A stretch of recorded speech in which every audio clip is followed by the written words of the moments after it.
Ibig sabihin, hindi ka pwede, si BP Sara, hindi pwede idemanda ng grave threat. Bakit? Kasi kung mademanda siya ng grave threat, mag-convict siya, tanggal siya as Vice President. Di ba? Matanggal siya. And sabi ng batas, ng ating saligang batas, impeachable officer can only be removed through impeachment. So therefore, unconstitutional yung mga criminal cases na pinafile, yung mga investigation ng NBI, yung mga filing doon sa fiscal kung may ipa-file man o DOJ may ipa-file man, that is unconstitutional. Why? Very clear batas. The impeachable officers can only be removed through impeachment.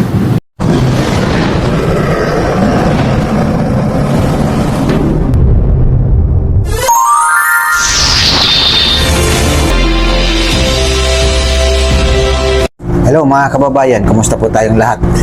Ito na naman si Tito Random World, magbabalik po sa inyo at sa video ito mayroon lang akong isi-share sa inyo na para at least mayroon tayong dagdag kaalaman pagdating sa legal o sa mga kaso-kaso. Ngayon, ito po yung issue na ito, tungkol po ito kay VP Sara na sinugpinahan ng NBI at hindi siya nakakarating at hindi siya nakakadalo. So, pwede pa ba siya dito kasuhan ng NBI o huliin ng NBI? Malalaman natin dito kay Atty. Tolentino, ipapaliwanag po sa atin at ano lang po ang paraan na tanging pwede ang ating Vice Presidente na matanggal sa kanyang pwesto. So, alamin po natin sa ating magaling na attorney, si Atty. Tolentino. Panoorin po natin mga kaibigan. Vice Presidente ho ngayon ay naharap sa impeachment, may mga banta ng magkakaso sa korte, may patawag po sa NBI. Pag-usapan po natin muna, Kuya Mark, itong role ng National Bureau of Investigation sa mga kasong kriminal. Ano ba ang role ng NBI, Kuya Mark? From the word NBI, ano ba ibig sabihin ng NBI, MJ? NBI is National Bureau of Investigation. Ang role ng NBI is to investigate, not to prosecute. Hindi sila silang authority to file a case. They will only do is to investigate, data gathering, evidence build up. Yun ang trabaho talaga ng NBI. Kuha ng mga ebidensya, i-build ng ebidensya. Pag may ebidensya na, enough na ang ebidensya, ipasa nila yan sa Office of the Prosecutor. Yun ang normal. Then yung NBI is normally yung mga hinahawakan nilang kaso, yung mga national issues ng mga kaso, about fugitives from other countries, mga ganon, mga matataas na mga kaso, mga concerning national concern na mga kaso. But ang trabaho talaga ng NBI as a general rule is investigation. So in investigation, to investigate, gather evidence build up, tapos kung may possible na may probable cause, then they will endorse that to the prosecutor for possible filing of the case.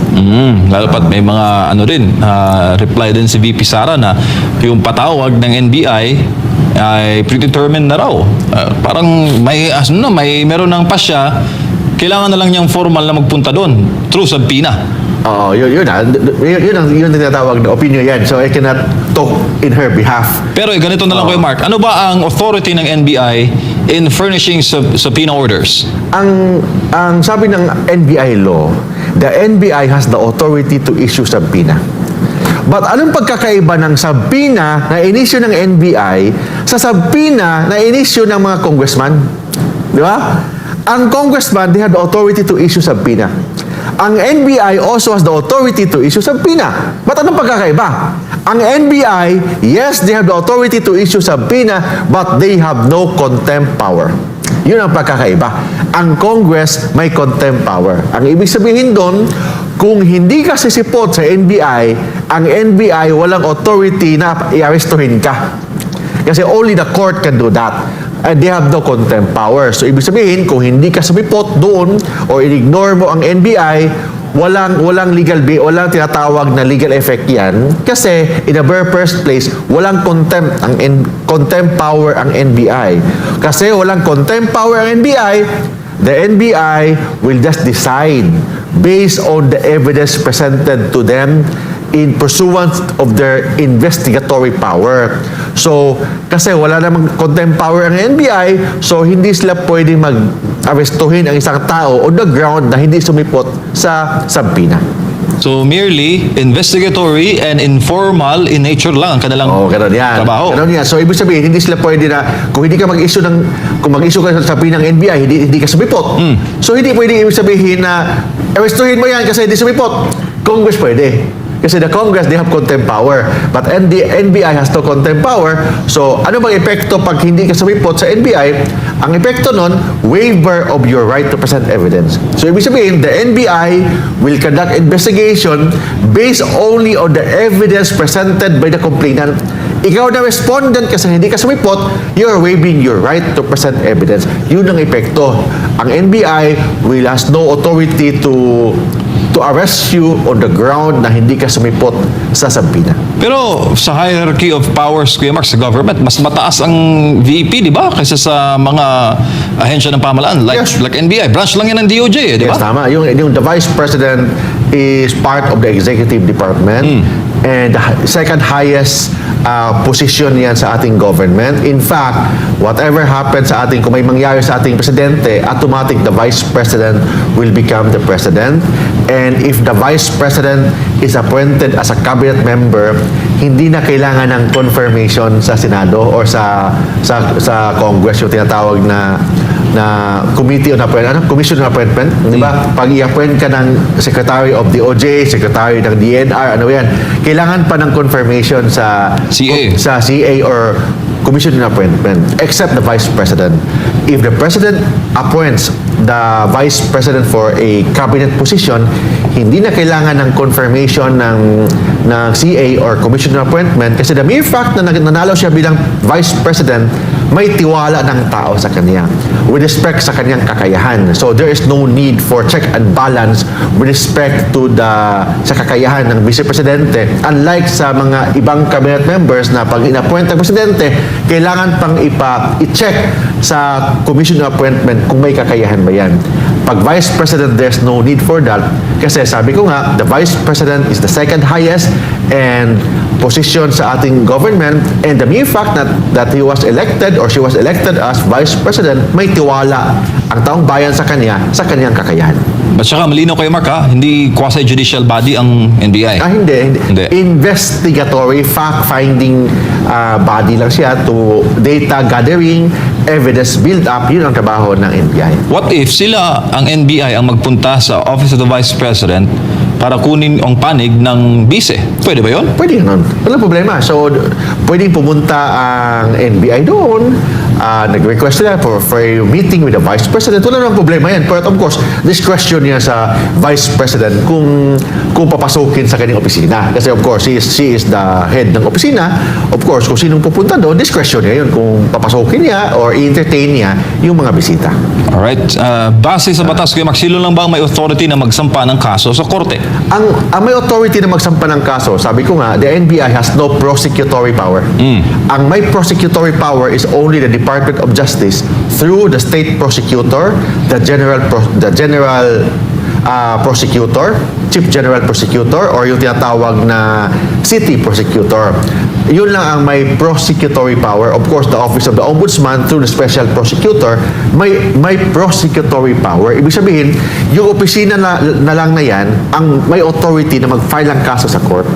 So, for example, ikaw, biktima ka, hindi pwede ka, kung in a criminal case setting, hindi pwede ka mag-file ng kaso sa court. Kailangan dadaan sa piskal. Ang piskal mag-conduct ng preliminary investigation. Kung may prima facie evidence with reasonable certainty of conviction, iakyat nila sa korte. So sila lang ang may authority na maakyat ng kaso sa korte. Hindi ang NBI. Ang NBI, evidence gathering, case build up, tapos i-refer nila sa fiscal or sa state prosecutor, then the state prosecutor will be the one to file a case to the court. Yun yan. Alright. So therefore, ang may prosecutory power, only the state prosecutor, general prosecutor, the city prosecutor, or the special prosecutor ng ombudsman. The NBI only has investigatory power. Kuya Mark, ito, medyo hihingin ko yung personal opinion as an experienced lawyer, lalo na sa pagharap sa mga kaso sa korte. Yung bang rhetorical or conditional statements na may sa dulo may conditional nga na pag may nangyayari sa akin, ito yung gagawin mo. Yes. Katulad ng binitawan ni VP Sara Duterte. So, i-define natin, MJ, yung grave threat. Kasi yun ang issue niya eh. Was there grave threat? Ano bang ibig sabihin ng grave threat? Batay sa revised penal code. Batay sa revised penal code. Kasi this is not my opinion ha. Baka sabihin lang, opinion ko ito. Hindi ko opinion to. Sige. Ano lang nakalagay sa ating revised penal code? I-explain ko lang sa inyo. Ano ba nakalagay sa revised penal code? Grave threat must be clear, must be direct, must be immediate. There is no such thing as conditional grave threat. Ang grave threat, kailangan it must cause injury or damage to a person. It must be clear, it must be direct, it must be immediate. Ibig sabihin, kung may mangyari sa akin, may inutusan ako, conditional. Is there grave threat? No. Because grave threat, it must be clear, it must be direct, it must be immediate. Kung conditional, there's no such crime. There's no such crime as conditional grave threat, because only grave threat as defined by the revised penal code must be direct, must be clear, must be immediate, and it must cause direct damage or injury. Yun ang sabi ng ating revised penal code. Pero sa definition ng revised penal code, Kuya Mark, may nagsabi doon na kasama yung threats to kill. Doon sa... Threats to kill must be direct. Threat to kill must be clear, must be immediate. If the threat to kill is conditional, that is not grave threat. Yun ang sabi ng ating revised penal code. Ano naman po ang mga kaparusahan kapag ikaw ay nakitaan na talagang may ginawa kang grave threat laban sa kapwa mo? Okay. We need to define ano ba yung definition ng penalty ng grave threat in relation sa impeachment power. Kailangan natin i-explain yan, MJ. Ano bang definition, ano bang penalty ng grave threat, and ano ba yung tinatawag na impeachment proceeding? Kasi, under the Constitution, the impeachable officers can only be removed through impeachment. Di ba? Impeachable officers like President, Vice President, Chief Justice, Associate Justice ng Supreme Court, Chairman and Commissioners ng Constitutional Commissions, Ombudsman, they can only be removed through impeachment. So, let's go back to grave threat. Ano bang penalty ng grave threat? 6 years, 1 day to 12 years imprisonment, and temporary disqualification during the term of imprisonment, meaning suspension, and perpetual disqualification of the right to suffrage. Ano ba yung right to suffrage? Ibig sabihin, kung si VP Sara ma-convict ng grave threat, suspended siya for 6 years sa kanyang panunungkulan. So, technically, matanggal siya as Vice Presidente. Bawal siyang makaboto for life.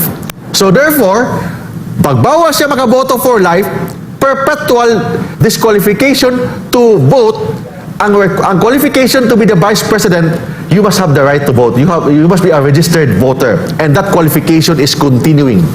From the election day up to the end of her term, kailangan may right to vote siya. So therefore, kung makonvict siya for grave threat, technically, matanggal siya bilang isang Vice Presidente. And that is unconstitutional because, sabi ng batas, an impeachable officer can only be removed through impeachment. The Vice President is an impeachable officer. She can only be removed through impeachment. So therefore, she cannot be removed through a judicial decisions. Like for example, kung granting makonvict siya ng grave threat, ang kasama kasi sa penalty ng grave threat is temporary suspension ng 6 years to 12 years and perpetual disqualification of the right to suffrage. So technically, tanggal siya as Vice Presidente, and that is in violation ng ating saligang batas kasi the decision, the penalty, yung tinatawag the impeachable officers can only be removed through impeachment. Malinaw yan, Kuya Mark, ha? So, tayo yan, MJ. Ibig sabihin, hindi ka pwede, si VP Sara, hindi pwede idemanda ng grave threat. Bakit? Kasi kung mademanda siya ng grave threat, makonvict siya, tanggal siya as Vice President. Di ba? Matanggal siya. And sabi ng batas, ng ating saligang batas, impeachable officer can only be removed through impeachment. So therefore, unconstitutional yung mga criminal cases na pinafile, yung mga investigation ng NBI, yung mga filing doon sa fiscal kung may ipa-file man, or DOJ may ipa-file man, that is unconstitutional. Why? Very clear batas. the impeachable officers can only be removed through impeachment.